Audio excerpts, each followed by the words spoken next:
मैं सुदीप तिवारी, तिवारी इंस्टीट्यूट में आपका स्वागत है। दोस्तों, आज से हम सिंप्लीफिकेशन स्टार्ट करने वाले। सिंप्लीफिकेशन के अंतर्गत आज हमारी पार्ट 1 है। इसके अंतर्गत हम आपको सिंप्लीफिकेशन के हर टाइप को पढ़ाने वाले हैं जो आपको आने वाले एग्जाम के लिए बहुत ही इंपॉर्टेंट है। तो बढ़ते हैं आज के वीडियो की ओर।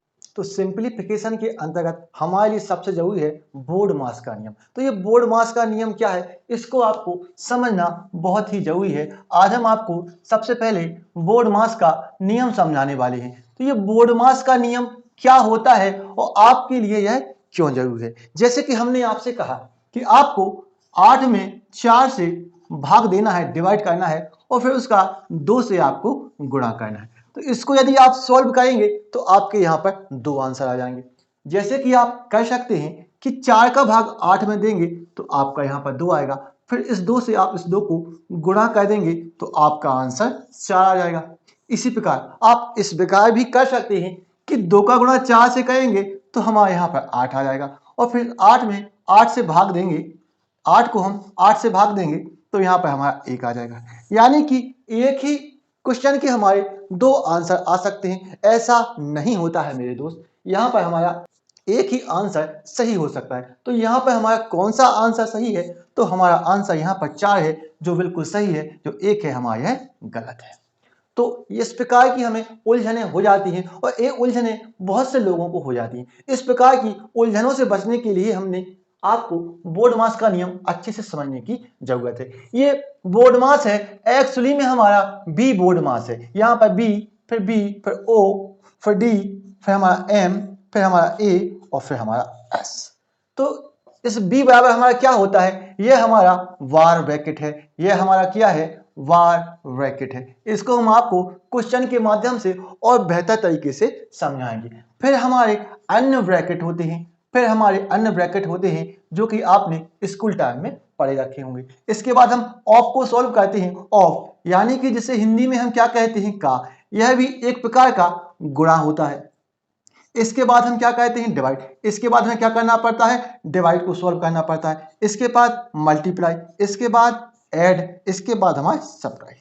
यानी कि यह एक प्रकार का क्रम है कि इस क्रम में चलकर हमने अपने सिंप्लीफिकेशन के क्वेश्चन को सॉल्व करना है तो हमारा आंसर बिल्कुल राइट आ जाएगा। इसमें हम क्या कहते हैं, सबसे पहले हमें क्या करना है, बार ब्रैकेट को सॉल्व करना है, फिर हमें अन्य प्रकार के ब्रैकेट को, इसके बाद हम ऑफ को सॉल्व करते हैं, इसके बाद डिवाइड को, इसके बाद मल्टीप्लाई, इसके बाद ऐड, इसके बाद सब्ट्रैक्ट यानी माइनस। इसको हम क्वेश्चन के माध्यम से और बेहतर तरीके से आपको समझा सकेंगे और आपको और अच्छे से समझ में आएगा। तो बढ़ते हैं आज के पहले क्वेश्चन की ओर, जैसा कि यहाँ पर दिया गया। अब जैसा कि हमने आपको पहले बताया था कि हमें जब भी यहाँ पर ये बार ब्रैकेट दिखाई दे, ये हमारा क्या है, ये हमारे यहाँ पर बार ब्रैकेट है। ये हमारा क्या है, यहाँ पर बार ब्रैकेट्स, इसको हम बार ब्रैकेट्स कहते हैं। अब सबसे पहले यदि हमें क्वेश्चन में यह है तो इसी को हमें यहाँ पर सॉल्व करना है। तो हमें इतना मानना है कि हमारे लिए अभी यह क्वेश्चन इतना ही, यानी कि आगे कोई भी हमारे पास चिन्ह हो, माइनस का हो या मल्टीप्लाई हो, उससे हमें यहाँ पर कोई मतलब नहीं है। तो हमें इतना मान के चलना है। तो यहाँ पर हम 8 और 9 को जोड़ेंगे तो हमारे यहाँ पर 17 हो जाएगा। 8 और 9 को जोड़ेंगे तो हमारे यहाँ पर 17 हो जाएगा। अब यहाँ पर हमें 40 को जहाँ के तहाँ रहने देना है और फिर 1/3, फिर हमारा 15 और 11 जोड़ेंगे तो हमारे यहाँ पर 26 हो जाएगा और इसको सॉल्व करने पर हमारा यहाँ पर 17 आ गया है। अब यहाँ पर 26 में से 17 को घटाएंगे तो हमारे यहाँ पर 9 आ जाएगा और यहाँ पर हमारा गुणा आएगा, यहाँ पर 1/3 और गुणा 40। अब इसको सॉल्व करेंगे तो 3 से हम इसको काटेंगे तो 3 बार और 3 का गुणा 4 से करेंगे, 40 से करेंगे तो हमारे यहाँ पर 120 आ जाएगा, जो कि हमारा आंसर निकल के आ जाएगा। तो कौन सा ऑप्शन हमारा सही है, तो ऑप्शन बी हमारा बिल्कुल सही है।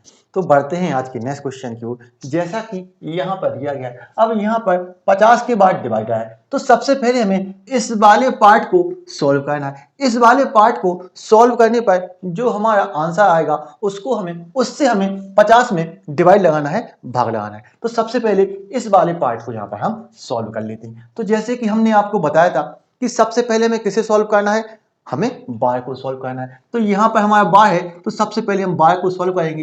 तो 8 में 8 को जोड़ेंगे तो हमारे यहाँ पर कितना आ जाएगा, 16 आ जाएगा। अब यहाँ पर हम सबसे पहले इस वाले पार्ट को यहाँ पर हम सॉल्व कर रहे हैं, तो इस वाले पार्ट को यहाँ पर हम ले लेते हैं। यहाँ पर हमारा 1/5, फिर 15, फिर हमारा यहाँ पर 11, फिर माइनस, फिर यहाँ पर 9 और 8 हमारा 17 हो जाएगा, और 12 को सॉल्व करने पर हमारा कितना है 16, तो फिर यहाँ पर हम 16 को ले लेते हैं। अब यहाँ पर हमारा फिर 1/5, फिर यहाँ पर 15 और 11 26 हो जाएगा, और यहाँ पर इसको सॉल्व करेंगे तो 17 में से 16 को घटाएंगे तो यहाँ पर हमारा 1 आ जाएगा, यहाँ पे हमारा 1 आ जाएगा। अब यहाँ पर कुछ नहीं है तो इसको हम क्या मान लेंगे, गुणा मान लेंगे। यहाँ पर कुछ नहीं है तो इसको हम क्या मान लेते हैं, गुणा मान लेते हैं। तो यहाँ पर 1/5 गुणा यहाँ पर 26 में से 1 को घटाएंगे तो हमारा कितना बचेगा, यहाँ पर 25 बचेगा। अब यहाँ पर 5 से इसको काटेंगे, भाग लगाएंगे तो हमारे यहाँ पर 5 आएगा। यानी कि इतने सब को सॉल्व करने पे हमारा आंसर क्या आ रहा है, 5। इस सब को सॉल्व करने पे हमारा आंसर यहाँ पर 5 आया है। अब यहाँ पर हमारा है 50, तो इसको सॉल्व करने पर 5 आया है, तो डिवाइड में हमारा क्या आएगा, ये 5 यहाँ पे आ जाएगा। यानी कि इसको हम इस प्रकार भी लिख सकते हैं, तो इसको 5 से हम भाग देंगे तो हमारा आंसर कितना आ जाएगा, 10 आ जाएगा, जो कि बिल्कुल सही है। तो कौन सा ऑप्शन हमारा सही है, तो ऑप्शन ए हमारा बिल्कुल सही है। आपको यदि यह वीडियो पसंद आया है तो इस वीडियो को लाइक करें, शेयर करें और हमारे चैनल को सब्सक्राइब अवश्य करें। तो मिलते हैं नेक्स्ट वीडियो में। Thank you for watching.